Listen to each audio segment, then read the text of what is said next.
কারণ এমন দেশে জন্মগ্রহণ করেছি যে বলতে লজ্জা লাগে, অ্যাকচুয়ালি সত্য কথা যেটা, বলতে লজ্জা লাগে।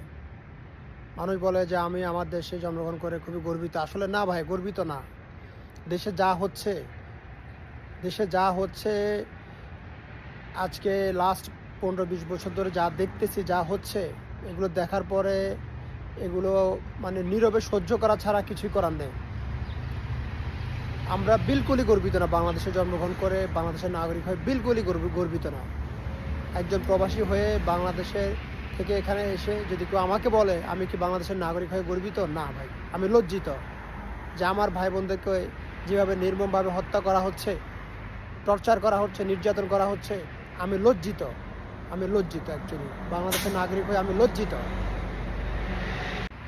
বাংলাদেশে এখন যেটা হচ্ছে, বাংলাদেশের যে সমস্যাটা হচ্ছে বা আমাদের দেশের এখন যে খারাপ পরিস্থিতি, যে কোটা আন্দোলন হচ্ছে, আমরা কি করতে পারি বাংলাদেশের এই খারাপ সময়ে একজন প্রবাসী হিসাবে আমি বা আপনি কি করতে পারি? আমার মনে হচ্ছে যে আমরা আমাদের জায়গা থেকে যেটা করতে পারি সেটা হচ্ছে যে আমরা এই মুহূর্তে রেমিটেন্স পাঠানোটা বন্ধ করে দেই। আমরা এটাই কিন্তু করতে পারি। এর থেকে বেশি কিছু আমাদের করা সম্ভব না। আমরা আমাদের ছাত্র ভাইদের মতো আমরা পারবো না যে ওদের মতো মাঠে গিয়ে কী বলে সমাবেশ কিংবা মানববন্ধন করা, সেটা তো আমরা পারছি না যেহেতু আমরা দূর প্রবাসে আছি।